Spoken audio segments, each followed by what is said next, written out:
Good morning, everyone. Welcome back. I will wait a few minutes for people to roll in here into the chat. Good morning is it Monday morning? What is the day today? I think it's Monday morning. April, March, I'm not sure. I don't know what time is anymore. But welcome back. So this is part 3 of the Men from Atlantis series that I have been doing. If you're new to this, I've been started kind of like a book club series where I do reaction videos essentially to audiobooks. And we're in the middle of a book called The Genesis for the Space Race by John B. Leith, The Inner Terrestrials, The Inner Earth and Extraterrestrials. And this is the book here. Yes, I know the camera is mirrored. I'm sorry about that. But this is the book here, and if you want to see if you're interested in the previous episodes I've done, you can go to Tyler Koala Unveiled, my new YouTube channel, and you can see the previous episodes I've done in this series and other episodes, Conversation with a Reptilian, Part 1 and 2, and The Stranger in the Oval Office, which is a solo episode about a Venusian before the time of Valiant Thor who was visiting presidents in the Oval Office. So part 3 today is gonna get really interesting. So the information I'm going to cover today comes from interviews from 2 men who claim to be from Inner Earth, who have essentially gotten visas by our secret government to work here on the surface. One of them is Dr. Haammaan, Professor Haammaan, who is living in Boston, Massachusetts. At the time, in 1977, he was living in Boston, Massachusetts, and he was a professor at George Washington University. And then another one is H.G. Jeremis from another continent in the inner world. So the information that we're going to be covering today is conversations or information from both of these gentlemen. And this is information from 1977, guys. So it's old. This isn't anything new. But it's fascinating nonetheless. And I want to throw out a disclaimer. This will challenge your religious beliefs. Absolutely. So what we're going to get into today is the destruction of Atlantis as it's taught in Inner Earth, in the continents inside the planet, in their schools and universities, the destruction of Atlantis and what that actually was and what actually happened. So we're going to get a direct history of the destruction of Atlantis, which is fascinating, including details I have never heard anyone else talk about unless they've read this book. And then it gets into a lot of logistics of the inner world societies and like the governments and the technology and the culture and the legal system and all that stuff. We're going to kind of breeze through some of that stuff. But then once it gets to religion, that's when we're going to spend a lot of time talking about the religious beliefs of the inner earth inhabitants. And this is when I say it will challenge your religious beliefs. And that's part of the reason I'm doing this, because in order to evolve, we have to let go of the beliefs that have been chaining us down the entire time. We were born into this programming and we've been indoctrinated since day one. And a lot of people identify with their beliefs and they marry themselves to these ideas that might not necessarily be true. So I like the fact that this pushes those boundaries and it challenges people. It challenges people's belief systems because it's extremely important right now. And if people are getting triggered, to me, that's good. I'm happy. I'm like, yes, like it's pushing the boundaries of what you've attached yourself to. That doesn't mean this is right, but it's forcing you to think outside the box. And you can't, once you hear this information, you can disregard it, but you can't put the toothpaste back in the tube, as they say. So some of this stuff might resonate as truth to you, and there will be mixed reviews once this gets into the religious part. And I'm not saying that I agree with all this stuff either, but it's worthy of consideration. And before I get into this, so let me get this pulled up. Where we left off last time in part 2, the last thing that I read was the remainder of this chapter will tell briefly of the tragedy that caused the sinking of Atlantis in the upper world and the exodus of the Atlantean survivors to the inside of the earth. So we're going to get into first the destruction of Atlantis, the exodus of the survivors into the planet, and then more into the inner earth civilizations and what they're like, and then we're going to end on the religious history, which is the most fascinating part in my opinion. Some really interesting stuff about the Bermuda Triangle that's going to come up. All of it's fascinating. So I'm not going to waste much more time. There's about 27 minutes worth of audio to get through here, so let me make sure my volume's up and I'm going to get started.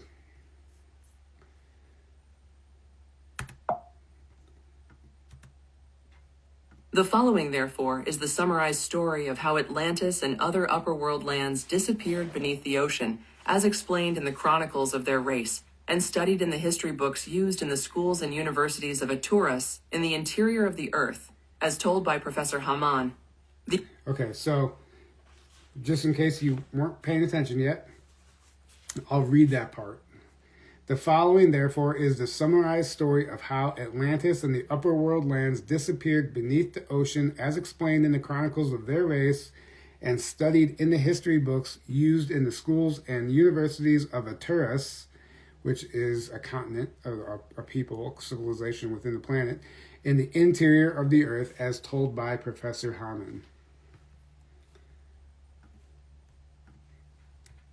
Why is that not playing? As told by Professor Haammaan, the original Atlantis began as a Venusian colony 33,000 years ago in the fertile valleys and plateaus of a continent located in the mid-Atlantic.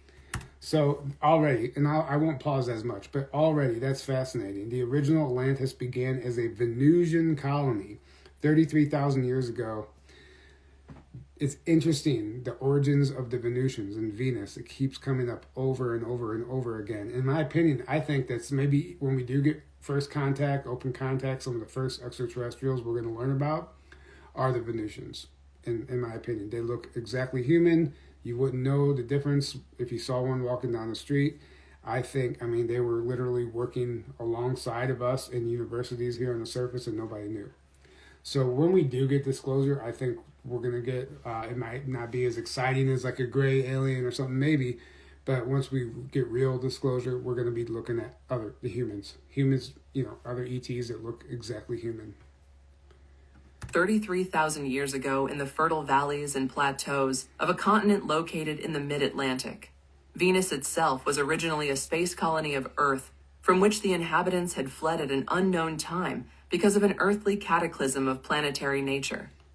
Before destruction, 11,500 years ago, in an atomic war, Atlantis stretched from the vicinity of Africa to what are now the islands of the Caribbean. It was once a land of great wealth and had developed a society and technology equal to the leading nations of the upper earth in the 20th century. Their spaceships traveled Earth skies and also ventured into outer space where trade routes to other planets were developed. But the Atlanteans had a mortal enemy. So interesting too is that if all this history is true, there's not one single mention of a flat Earth ever.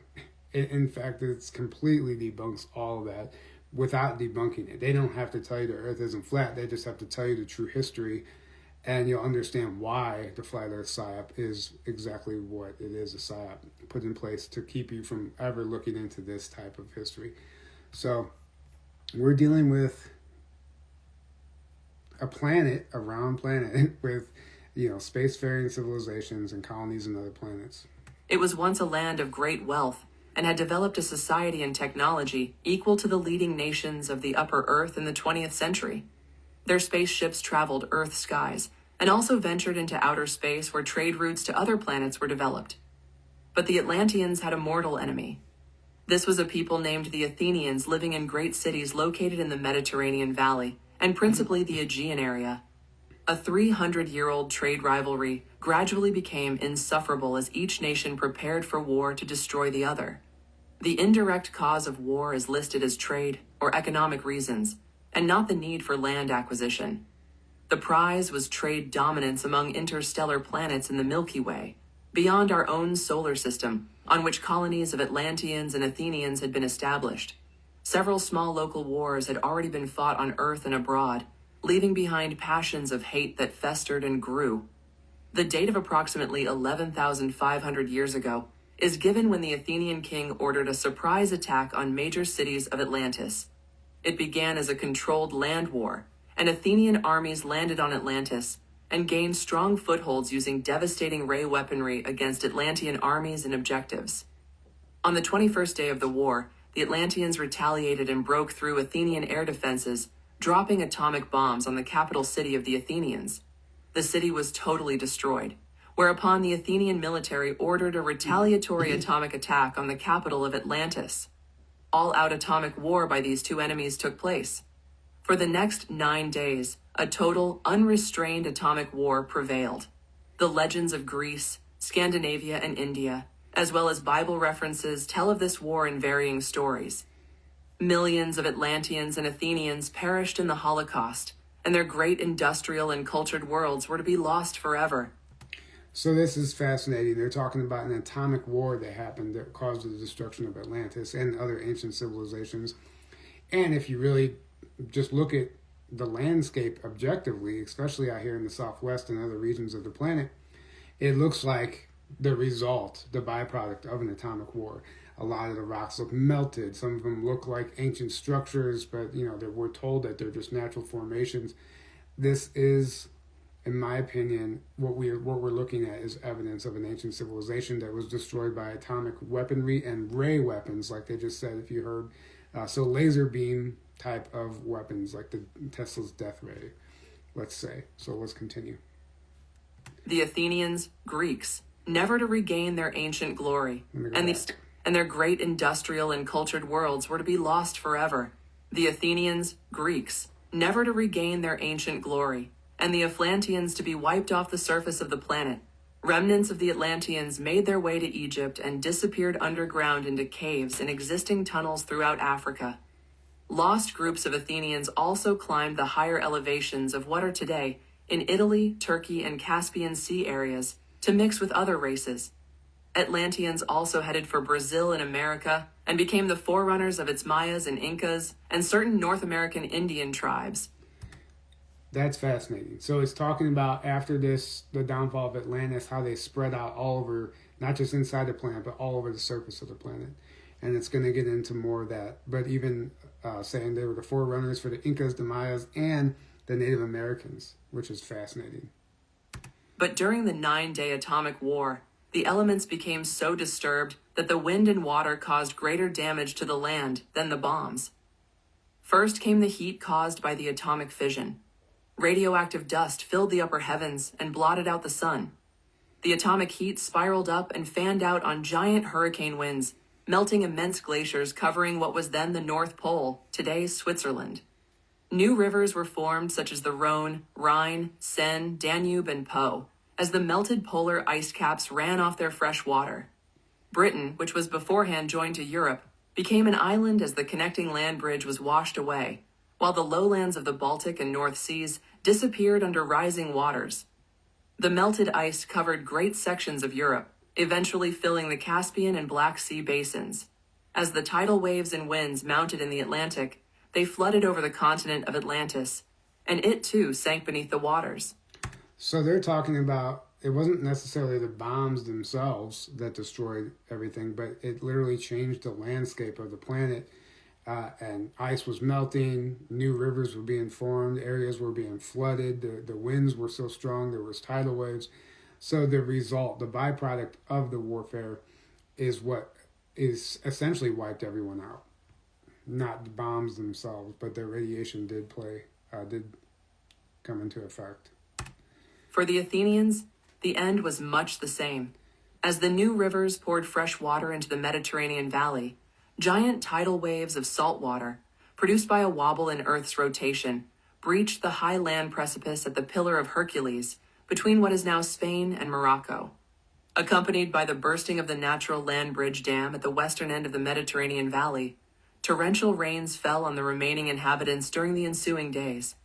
At that time, the entire Mediterranean was a lush valley where the Athenian Empire had begun. Over the next 100 years, the water from the Atlantic completely covered the human habitations and monuments of man throughout this Mediterranean oasis. So that's interesting to note. We hear about this great flood that they'll get into later when we get into the religious history. But this was, This took place over 100 years, according to this specific part of the book. This flood, these water levels were gradually changing over 100 years, or maybe possibly hundreds of years. So it was a gradual downfall of a civilization, and it'll eventually get into how they were able to predict which area would flood next, and they would move and relocate according to that. So very fascinating. Water from the Atlantic completely covered the human habitations and monuments of man throughout this Mediterranean oasis. Only the mountaintops stood out, such as Malta, Crete, Sicily, Corsica, Sardinia, etc. So also Malta. So it's talking about the mountaintops that became the new land masses, which also explain places like Machu Picchu, why they built on top. But people are like, why would they build all the way on top of this mountain? It makes no sense. How did they get up here? Well, it was an island at one point. The rest of the surrounding area was underwater. So fascinating. Like Malta, it was one of the continents that remained. The tip of it actually became an island. Only the mountaintops stood out, such as Malta, Crete, Sicily, Corsica, Sardinia, etc. The new water depths covered what remained of the Athenian cities of Apollonius, Athenisis, Apalto, Helenus, Spartilua, and Spartius. For many years afterwards, Atlantic waters continued to tumble over the precipice between the Pillars of Hercules until the sea levels were equalized, and the Mediterranean Valley was to be the original home of the Greek race in legend only. It took longer for parts of the Mediterranean highlands to be totally engulfed, up to 300 years. Surviving Atlanteans on the western fringe who had gone underground into bomb shelters and tunnels during the attack surfaced, cleaned up their cities, and prepared to relive in them again. But the waters rose yearly, and the Atlanteans were forced to cover their cities with 3-foot-thick plastic shells made of a substance we have not yet developed. Okay, so take note of that. 3-foot-thick plastic shells made of a substance that we have not yet developed. So essentially what they did was they predicted the floods. After the water levels settled and regulated, they came back to the surface out of hiding wherever they were underground, and they basically prepared their cities to live in again. But they also knew that another change in the water level was going to occur. They could potentially be underwater again. So what they did was build domes. They encompassed their cities in domes. They call it plastic. They also call it some sort of like advanced steel. Either way, it's a material that we don't use today here on the surface. So they literally built their cities. They built domes around their cities that eventually ended up being submerged based to the changing water levels, or due to the changing water levels, and they now rest at the bottom of the ocean. But it's fascinating. So we're hearing like the exact history of how these domes were built and why they were built and who built them. But the waters rose yearly, and the Atlanteans were forced to cover their cities with 3-foot-thick plastic shells made of a substance we have not yet developed. As in the Houston Astrodome, the Atlanteans covered over their entire city habitations. Those elevated cities were eventually engulfed with water, and today lie on the bottom of the ocean, some of them adjacent to the continental USA, as is that unnamed city 10 miles in diameter located off San Juan. Communications exist between the 8 major cities in the vicinity of the West Indies via a tunnel system. Entrance to the surface is from underwater airlocks. Their spacecraft emerge through the ocean to the surface. A total of 28 underwater cities exist today throughout the world. So that's fascinating. And this, you have to remember, was in 1977. A total of 28 underwater cities exist throughout the world. That was as of 1977, according to this gentleman who is being interviewed here. Also, they're talking about trade routes underwater, underground, this communication tunnel network. It's fascinating. A total of 28 underwater cities exist today throughout the world. Haammaan elaborated by stating that what is now the Black Sea, Caspian Sea, and the Gulf of Mexico, plus other ancient inhabited valleys, were inundated in that flood. American scientists and other governments know that, Haammaan said. The most recent movements of the Earth's crust took place during the global flood, Haammaan added. New mountain chains were formed and old ones like the Himalayas rose considerably. Sediments were deposited on our American plains, and fossil graveyards were left in various places. After the Genesis flood was over, the same account of which is told in the Bible, old lands like Atlantis had disappeared and new ones formed. At first, the tidal waves rushed back and forward over most parts of the globe, but eventually the Capivay waters left on the high plains ran off and drowned coastal lands via the newly formed streams and rivers, such as North America's Mississippi, Ohio, Missouri, and St. Lawrence. Geologists are still uncertain as to what caused the last Earth destruction, but it was actually the biblical flood brought on by an atomic war.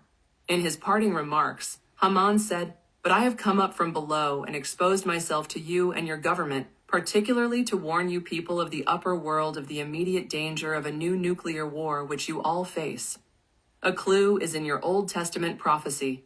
As it was in the days of Noah, so shall it be in the last days. Your civilization in the USA today stands unprotected from such a war, and when it comes, it will destroy the people and change the character of the land, so that your great coastal cities and low-lying areas, which the bombs may miss, will be submerged underwater. It has taken the Upper Earth civilization 11,500 years to reach again that same point that was sacrificed under the atom bomb long ago, at a time when most of this Earth was truly a Garden of Eden. If you think Earth was cursed, previously following the atomic war I referred to, then believe that this next war will be many times worse with your stockpile of thousands of nuclear bombs and their delivery systems." Haammaan paused again. "Read Plato. Dust off your old fables and take another look at Noah, the Athenian, and his ark. If you think I cry wolf, believe me, I don't. If insane Earth leaders refuse to listen, the end of this world is again almost upon us." It was worth it to sound the alarm. I could have surfaced in a part of the world where my words might have gone unheard and my lips made mute. Then the world would never have heard my plea. He finished on a note of hope. "If you surface people can restrain your military ego for a century, then you will discover new frontiers of travel and engineering triumphs through your new spacecraft, the likes of which you have never dreamed. Meanwhile, the United States is welcome to come down to Agraharta and Bodland officially and make contact with the inner world. Of this I am certain." Okay, so that's the end of this first part. Really interesting stuff. So it's, again, warning us about this, using nuclear weapons. Reminder, this was 1977. So maybe potentially at one point we were on the cusp of nuclear warfare, and I think a lot of people would believe that we are now based on what's happening in Iran, which Iran actually comes into play a lot more in this next part. There's a lot more in Iran that seems to tie directly in with Atlantis and the inner earth, and there's entrances over there, and there's a history over there that we just don't understand, which is, I think, why there's a conflict over there, because they're fighting over technology, stargates, entrances, you name it, all kinds of stuff. But, this was like this impending doom is coming for the planet, and that's why I came to the surface to warn you guys. And I think that's part of why we attacked Iran unprovoked, because potentially they were going to use nuclear weapons to start a nuclear World War III, and which would ultimately have destroyed us again, just like what happened in Atlantis. So the whole reason they've been coming to us and trying to help us and warn us is because they know what happened last time, and it was inevitable unless we change our ways. So if you still have a regime on the planet that was planning on bombing everyone with nuclear weapons, then it would make sense to go in unprovoked and go take out the threat and disarm the enemy before that could happen. So if we zoom out and look at everything that's happening right now through this lens, it makes perfect sense. Now, this next part is going to talk a little bit about the logistics of the inner Earth city and Shambhala, specifically a group called the Arturians, which also could be the Atlanteans. I think it's another name for the Atlanteans. And where they claim to reside, which is Shambhala. And what's interesting to me, I'm not going to play all of it because there's a lot. I didn't put it all in here. I just put what I thought was the key points. But what's interesting is they're not that much more advanced than we are, believe it or not. Maybe they're more spiritually advanced and yes, and they're healthier and they have longer lifespans and all kinds of stuff, and they have cures for everything. But really, we do here on the surface too. It's just all being suppressed from us. But when you really compare objectively, they're not necessarily that much further advanced than we are, which is interesting to me. And let's go ahead and play this next part, and we'll keep this going. The spoken and written language of the inner world Aturians in their capital city of Shambhala, from which Professor Haammaan emigrated to the U.S. via an Icelandic passport, is the original Sanskrit. Their flag is orange with black letters beneath a coat of arms under which is the legend. So we're talking about the language that's used inside the planet is the original Sanskrit. I'm just going to play that again. The spoken and written language of the inner world Aturians in their capital city of Shambhala, from which Professor Haammaan emigrated to the U.S. via an Icelandic passport, is the original Sanskrit. Their flag is orange with black letters beneath a coat of arms under which is the legend, peace with honor, meaning to end a war without surrender. Their Sanskrit alphabet contains 38 letters, many of which are in double form such as AACC00, etc. The country, of over 300 million people, is served by color television. Newspapers are smaller than ours and contain little advertising because of the shortage of pulpwood. Now remember, this was in the 70s. We're getting this information of what this inner world city was like in 1977. And they have televisions and newspapers, and very similar to what we have. The country, of over 300 million people, is served by color television. Newspapers are smaller than ours and contain little advertising because of the shortage of pulpwood. The home city of Professor Haammaan is the capital city of Etruria, Shambhala, located on the continent of Agriharta, comprising a population of several million. The city, as is the nation, is served by air transport with other metropolitan centers. That is magnetic-powered craft which have been in their possession since their forefathers came from Venus.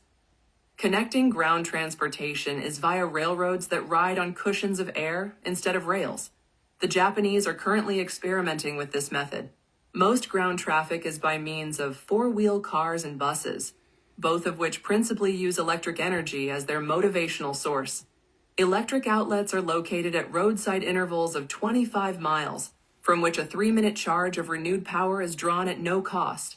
So they're talking about an electric vehicle system that was in place inside the planet and these advanced civilizations back in the 70s. So it's 2026 now, and we're finally adopting some of these ways into our infrastructure, and there's a lot of pushback because people, they think they want change until it's time to change, then they resist, Especially, though, if this stuff is going to be weaponized against us, then that's understood. But if it's for the betterment of humanity, then we should really lean into this change and evolve. But obviously, there's a lot more happening. There's a lot of politics in that, and some of this stuff could be eventually used to enslave us if it got into the wrong hands. Enslave us even more. From which a 3-minute charge of renewed power is drawn at no cost. Cars have a driving range of 100 miles. Radio waves sent from the remitting source to each energy depot supply the electric power, the remitting sources being solar, hydroelectric, and nuclear fusion. Free energy magnetic vehicles are also used.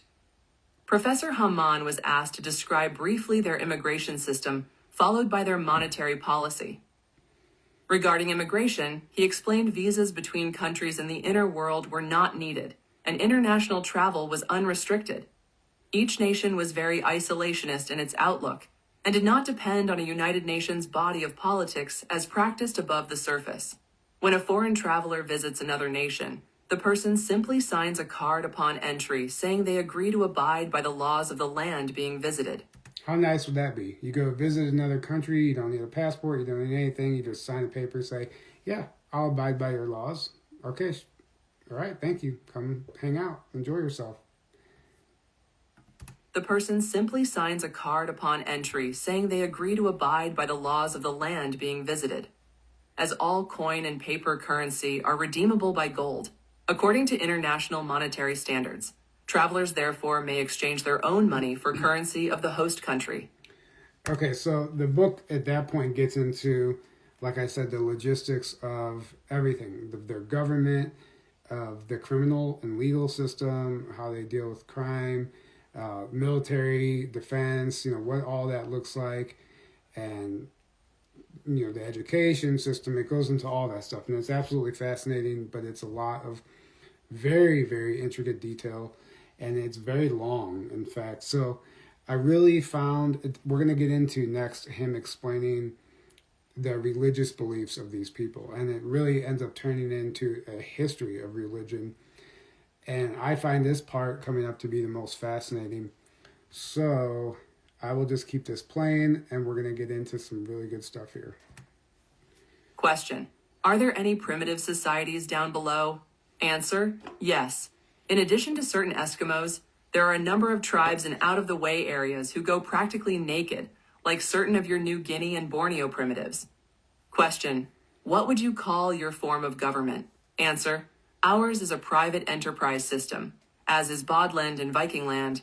We have a hereditary king, as do the Vikings, Bods, and Old Germans. A republic form of government, re-elected rulers, was tried many thousands of years ago, but it failed. For 300 years, we had a republic similar to America. The president was elected for a 5-year term and could be re-elected 3 times up to 15 years. This term was changed to one 15-year term, and the Constitution allowed this for another 300 years. Next, a man was elected for life. Finally, we return to the hereditary monarchical system, which has been in effect ever since.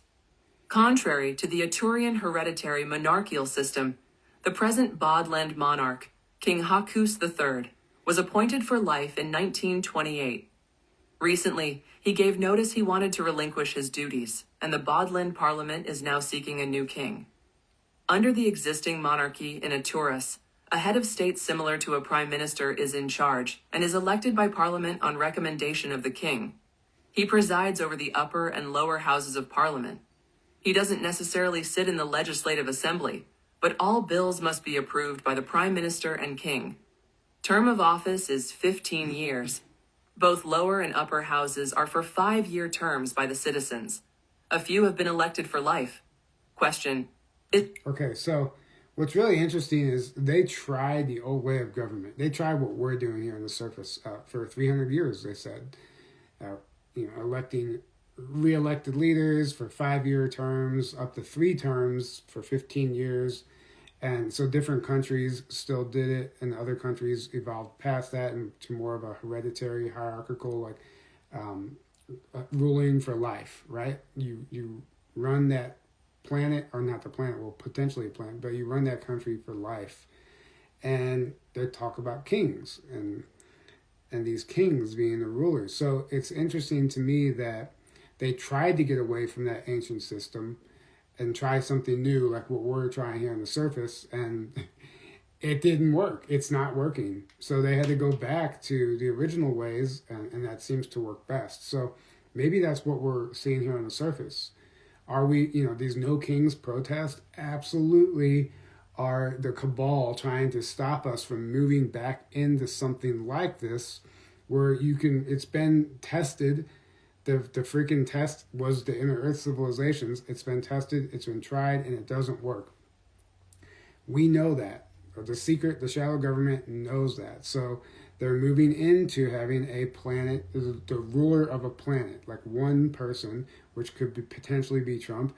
But we're moving into that, but the cabal doesn't want something like that, because that means that they lose power, they lose their grip on everything, because it's an entirely new system that doesn't function the way that they're used to functioning. So, in my opinion, these organized No Kings protests are to stop us from moving into something like this that would inevitably lead to world peace.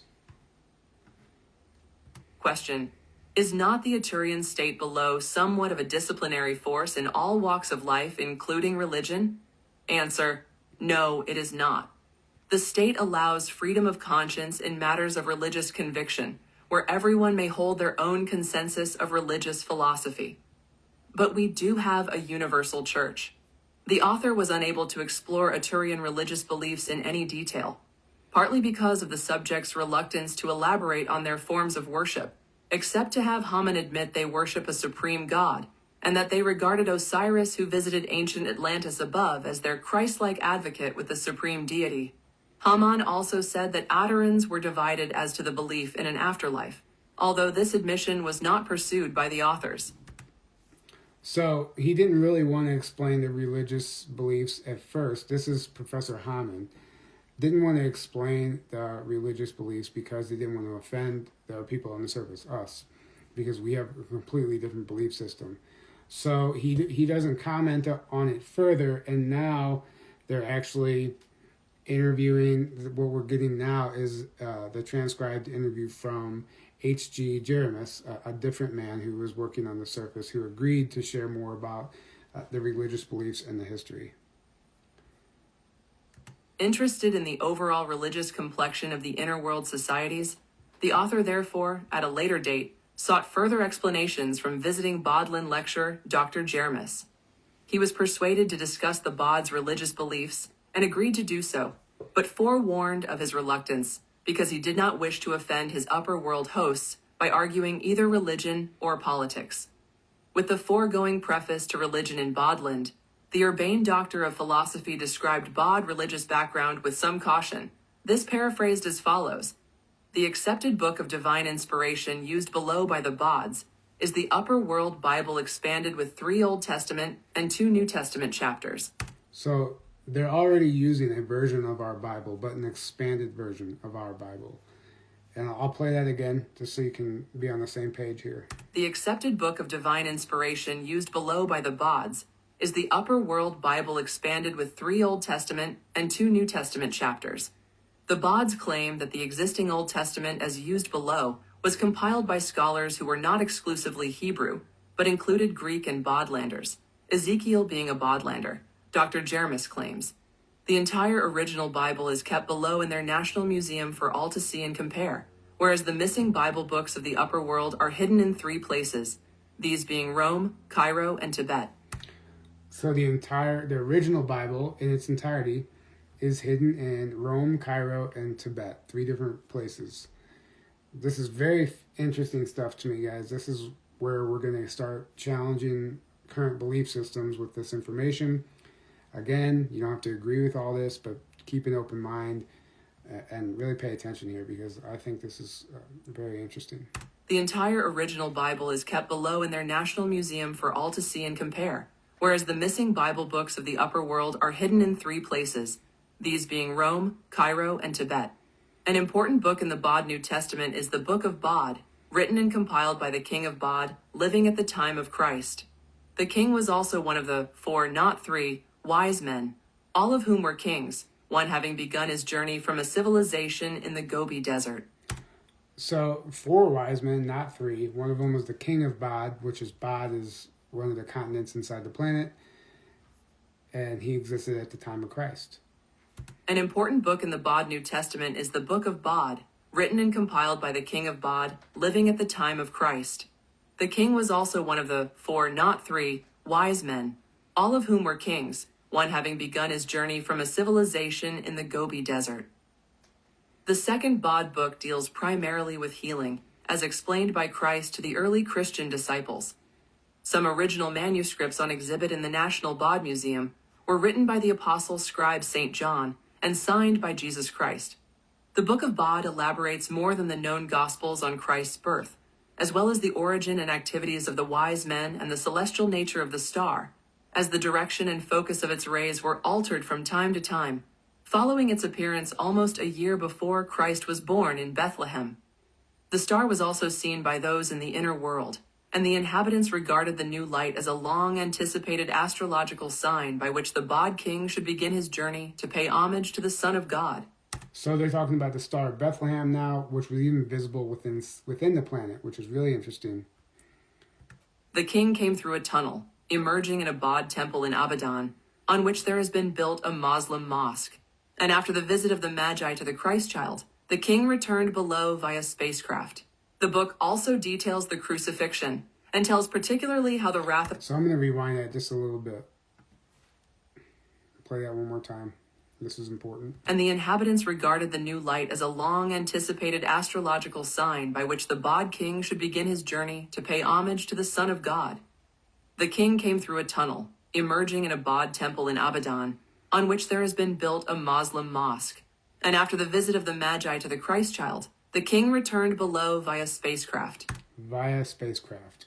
The book also details the crucifixion and tells particularly how the wrath of God was felt on earth through the elements of nature, including bolts of lightning, which killed 12 Roman soldiers who participated in the crucifixion. The book also explains how the entire Mideast world was caught up in the events of the crucifixion, especially an Assyrian king who began too late a forced march with 3,000 troops to save Jesus from death. There are variances in the Book of Bod with the existing Gospels.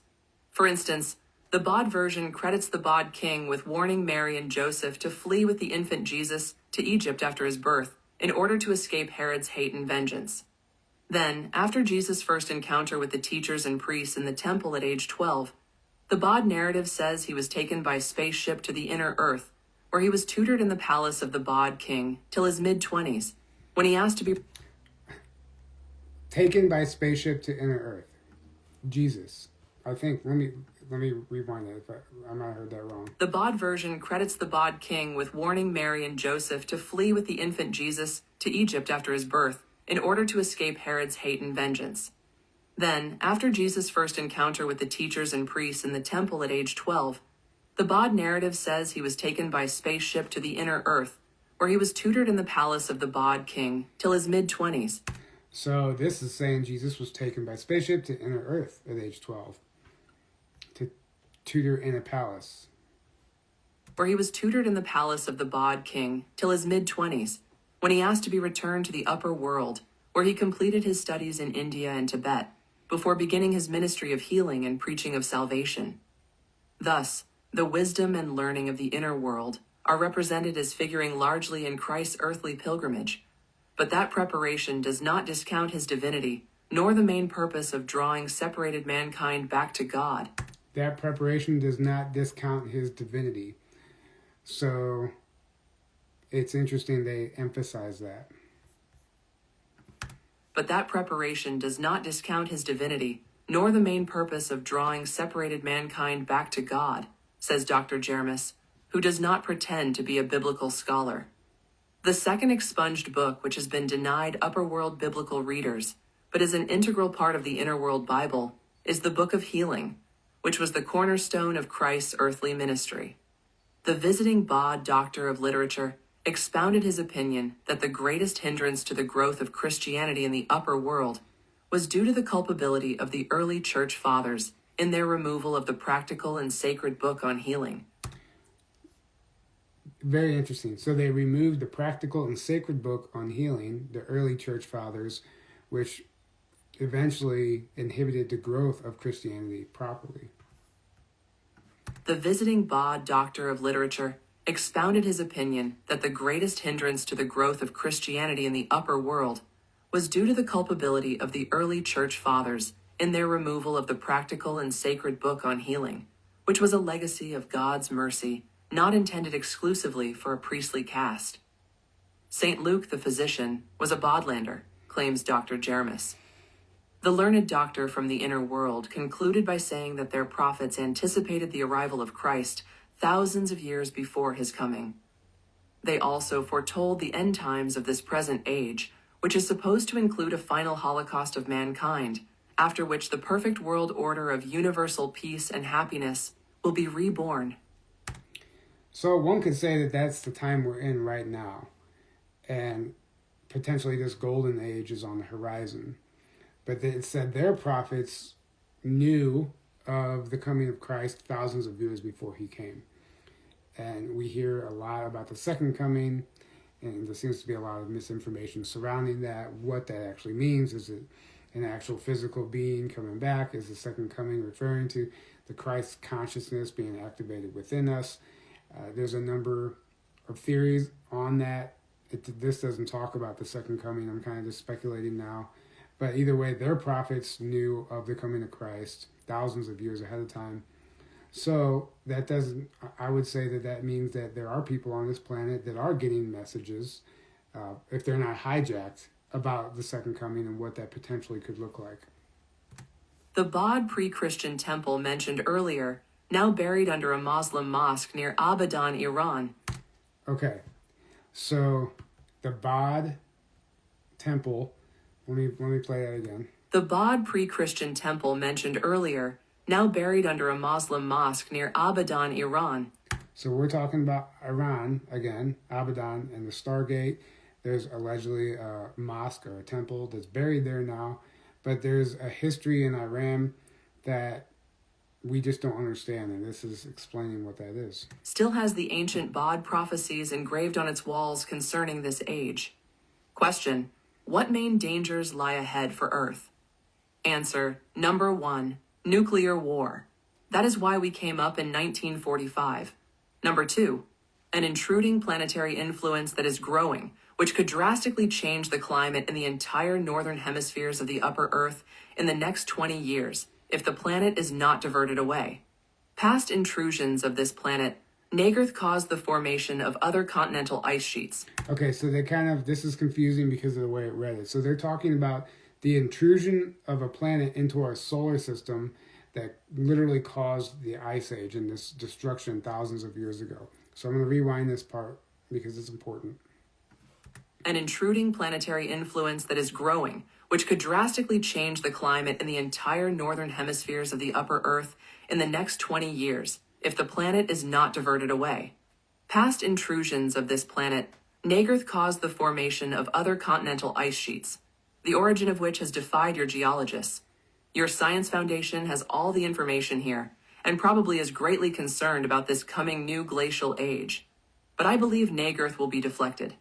Question: Nagarth, they're talking, is this supposed planet, maybe potentially Nibiru, I don't know, but they're trying to, at this point in the 70s, they were actively trying to deflect it from coming back into our solar system. With what technology, who knows? So all this stuff that we hear about Nibiru and the Anunnaki and it's the planet's return, it might not be all bullshit. And there really could be something to it. So they're calling it a different name here. I don't know if they're referring to Nibiru or if it's a different planet. But either way, its return was concerning to the people of Earth because just for the weather anomalies that it could cause as far as another ice age. Your Science Foundation has all the information here, and probably is greatly concerned about this coming new glacial age. But I believe Nagarth will be deflected. Question: have you heard that the Earth's mantle between your people and us is combed with man-made tunnels? Answer: yes. There are tunnels at varying depths containing very ancient, vast civilizations. We use them to commute between Shambhala and the capital of the subterranean kingdom of the far north, located in the mantle under Siberia. During the time of the Russian czars, there was an upper opening into Siberia through which we had access to Russia via the tunnels. But this opening has been closed since Russia went communistic. Openings exist in the USA and other parts of the upper world. See map. We use... So it says see map, and there's a map in the back of this book that shows, it's a hand-drawn map, a very rudimentary hand-drawn map that shows the locations of some of these entrances to inside the planet that he's talking about. It's really interesting. So there's photos here. It's very poor photos in this book. Very, very poor. There might be better photos in the online version of the alleged construction of buildings in inner Earth in New Berlin, New Germany. There's photos of Admiral Byrd here. There's Frank Hudson looking at one of these maps. He's one of the researchers to help write this book. A bunch of photos from Germany. Tour in New Berlin. This is allegedly photos from inside the planet that look precisely what we would see on the surface. They look exactly like what we would see on the surface. This is one of the maps here. It's just a hand-drawn map of the inner Earth continents, rivers, and oceans. Very fascinating stuff in the back of this book. They're not great photos. Like this is allegedly construction photos of buildings inside the planet. And then let me go to this other page. Where was it at? Yeah, like this photo is claimed to be taken inside the planet, from inside the planet, New Berlin and inner Earth. It says photo in the inner Earth. So if that's true, then this is what it looks like down there. Just like here on the surface. But I will continue. So that's the map that it's referring to. This opening has been closed since Russia went communistic. Openings exist in the USA and other parts of the upper world. See map. We use them constantly. The North American tunnel opening, of which I am aware, has a Y located deep in the mantle where a city exists. One line of the Y goes to Shambhala, and the other goes to Bod. We below are concerned about possible illegal entries of undesirable races from the subterranean world to our nations via tunnels. Other tunnels are the highways used by certain highly civilized subterranean people who travel via rail from city to city. You nor your readers will likely believe this inside the Earth's crust remark, but there are reputed to be more people living there than exist on either surface. So they're saying there is reputed to be more people living within the Earth's crust, in the honeycombed caverns within the crust, than there are on either surface. And when it says either surface, it means the outer world or the inner world. So they're saying even within hollow Earth, like so in between the surfaces, there is a what they call the Agarthan network, which is a honeycombed cavern system that allegedly houses more people than on either surface. That's fascinating. But there are reputed to be more people living there than exist on either surface. In addition to tunnel dwellers, there are major cities supported by steel domes under the ice caps of the polar regions, which were tropical before past ice ages and shifting of earth poles caused the dwellers to cover their cities for protection. The Antarctic ice-covered, polar cities connect by train tunnels to subterranean mantle cities and major cities of the inner world. A third of the tunnel cities are natural, and the remainder man-made. Those people living inside have protection against sun and cold, hence a great longevity span. Your Admiral Richard Byrd was taken to one of the domed cities through subtunnels. We have mapped all existing tunnels and cities, but there could be pockets we don't know of. When Atlantis sank, our ancestors built plastic domes over those remaining cities, which had not yet been inundated by the ocean. Today, those 6 plastic domed cities on the Atlantic bed are still inhabited by our Atlantean people. In all, I believe there are 28 cities located all over the world underwater, each being reached by saucer craft as well as tunnel trains. The undersea city near San Juan, Puerto Rico, in the Bahama Trench, is round in shape and is 10 miles in diameter. It is occupied by millions of our people. All our undersea cities also are connected with Shambhala. In effect, our Atlanteans, Bodlanders, and Athenians occupy the inner Earth, many of the tunnels and tunnel cities as well as domed cities on the bottom of the oceans. Part of the former continent of Atlantis sank immediately, but other parts, including those on which the domed cities stand, settled beneath the Atlantic over a period of 300 years. And of course, the ice formed slowly over the Antarctic subcontinent, which was the home of the original Garden of Eden, our legends tell. The home of the original Garden of Eden on the Antarctic subcontinent. I believe they're talking about Antarctica. Fascinating. I think, they're talking about all these dome cities that are literally Atlantean outposts that were eventually gradually flooded over 300 years that still remain there today. And that's part of the reason why our ocean remains largely unexplored. I don't believe it's because we can't. It's because of what's actually down there. So it would literally rewrite, it would just flip the planet's history upside down if they were to start telling us what really happened and what really exists on the ocean floor and within the planet. Our legends tell. Question: what is your explanation of the Bermuda Triangle? Answer: the so-called Bermuda Triangle does not exist as a defined boundary. During our war with the Athenians, we dumped many multifaceted crystals of golf ball size in areas of what today you call the Bermuda Triangle. The crystals were refractory, power sources of some of our weapons and energy centers. They were able to capture the sun's rays, and by internally refracting the rays, an intense beam or laser ray was produced. The crystals were first used for peaceful purposes and later developed for war. These crystals are still operational 11,500 years after they were dumped in these Caribbean areas, which subsequently became flooded. but which have been raising gradually since then. When the sun's rays reach the ocean floor of these areas, the crystals are temporarily activated. So they dumped these crystals that, why they dumped them, I don't know. They ended up in the bottom of the Atlantic and in the Bermuda Triangle region. And when the sun rays hit the ocean floor, it activates the crystals. And some of them are buried, but due to shifting sands, some of them resurface. And when they do somehow accidentally get activated, that's when things go missing in the Bermuda Triangle. It's going to talk about more how only steel objects go missing, not wooden objects. And it's very interesting.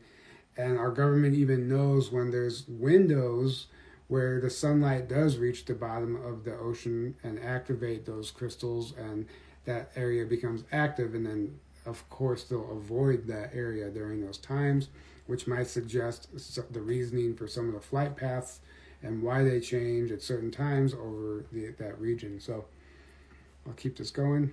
These crystals are still operational 11,500 years after they were dumped in these Caribbean areas, which subsequently became flooded, but which have been raising gradually since then. When the sun's rays reach the ocean floor of these areas, the crystals are temporarily activated. When this happens, a steel ship or plane coming in contact with the rays simply disintegrates. Wood is not affected by them. In the 1600s, a fleet of 3 Dutch ships were sunk in the Sargasso Sea. Survivors, who were found in the lifeboats put together with wooden dowels, told how their larger sailing ships fell apart when the ship's metal spikes disintegrated. In 1641, the Dutch king built an entirely wooden sailing ship with hardwood dowels. So that's interesting. 3 ships went missing because they had steel components, or steel dowels, or steel spikes, I should say. And the ships fell apart because the spikes were disintegrated due to the crystal technology. But the lifeboats had wooden dowels that held them together, so the lifeboats survived, which allowed them to escape and survive. So now they built a ship entirely comprised of wood and fastened with these dowels instead of metal spikes, and that's what they're talking about now. So wood doesn't disappear. So if you're going to go into the Bermuda Triangle, just make sure you're in a wooden craft. In 1641, the Dutch king built an entirely wooden sailing ship with hardwood dowels. Sent over the same area, the ship found the floating debris of the former wrecks, and returning to Rotterdam in 1641, first told the tale of a sea demon who ate up the ship's spikes. Today, we know this area is part of the so-called Bermuda Triangle, and the sea demon is the dreadful black rays emanating from the crystals, which early Atlanteans dumped in that area, now underwater. Dreadful black rays emanating from the crystals. But it should be remembered that there are also suppressed reports claiming radioactive waste dumped recently in the Caribbean is causing mysterious effects. The ray in effect is called a black ray by us because it can't be seen. Our ancestors deployed the disintegrating ray in their war with the Athenians to destroy whole cities and also airships. It is the most devastating ray weapon in the world. Most devastating ray weapon in the world is this black ray, and it's called a black ray because it can't be seen, and it was largely used in the destruction of Atlantis, targeting the cities and the airships. The colorless crystal collects its energy from the sun, making it crystal clear, during the day, and releases it whenever it is charged to full capacity. These crystals are indestructible. They were made active by the bottom of the present seabed rising, along with bottom sands shifting enough to expose the dormant crystals. The crystals are active only at certain times. I believe your government is aware of the danger periods. Our inner sun is a modified version of these crystals, and it too is activated in part from the solar sun shining through the poles throughout the year. So the inner Earth sun that is illuminating inside the planet is also comprised of this same technology, the same crystals that uses this black ray technology, but they're using it for a benevolent purpose and not a weapon. And the crystal is charged by the sunlight that comes through the poles of the planet at the entrances at the North and South Pole. Our inner sun is a modified version of these crystals, and it too is activated in part from the solar sun shining through the poles throughout the year. This artificial sun was built in ancient Atlantis, transported inside by our spaceships and first charged by the real sun after being orbited in the Earth's interior. Foreseeing the coming war, Our ancestors began our colony below 3,000 years before Atlantis sank, or approximately 15,000 years ago. So 15,000 years ago, they foresaw the war, the atomic war, and they started building an infrastructure inside the planet, knowing that they would eventually have to escape there. Really fascinating. The artificial sun has functioned perfectly since it was installed. Our lead protected engineering, Ray men, do go in periodically and check the lantern for replacement parts. The refractory crystals, however, are everlasting. Question: when are you going home permanently? Answer: your State Department. Permitting, I intend to remain above for a long time. It is my new home. Your State Department permitting. I don't know why she paused there. So he doesn't intend to go home, and he's going to explain why. It is my new home. While attending, I fell in love with a surface girl and married her. We have 3 lovely children, and I have made this upper world my home. If my wife and children were to pass on, God forbid, tragically before myself, then I would go back because I expect to have many.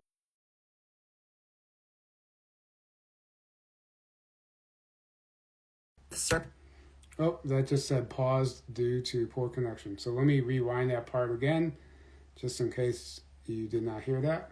Our lead protected engineering, Ray men, do go in periodically and check the lantern for replacement parts. The refractory crystals, however, are everlasting. Question: when are you going home permanently? Answer: your State Department. Permitting, I intend to remain above for a long time. It is my new home. While attending college, I fell in love with a surface girl and married her. We have 3 lovely children, and I have made this upper world my home. If my wife and children were to pass on, God forbid, tragically before myself, then I would go back because I expect to have many useful years ahead. But who knows the future so exactly? Maybe I shall remain above till I die. I have not reckoned how many years of my normal lifespan I will lose by remaining on the Earth's surface. So he knows. So it's interesting. They asked if he ever wants to go back, and he said, well, he met somebody on the surface, and they have 3 kids, and he understands that living on the surface is actually taking years off of his life. So, and they explain why we have such a short lifespan here on the surface in the part of the book that I didn't add. And it has a lot to do with the overexposure of our sun and the poison food. And the combination of both shortens our lifespan by hundreds of years. He said, genetically, they're no different than us inside the planet, and we should be living that long, but we don't because of our environment. But if any one of us was to just go visit and relocate inside the planet, our lifespan would inevitably lengthen. So really interesting, all based on the environmental circumstances. So he understands that by living on the surface, he's making a sacrifice and effectively taking years off his life, but people will do anything for love. And he met somebody and had children here on the surface. So this is all extremely intriguing information, in my opinion. And I hope that was easy to follow. I understand that's a lot. It's like information overload. To me, I retain information a lot better when I read it. So I hopefully that you guys are able to retain it when listening to it.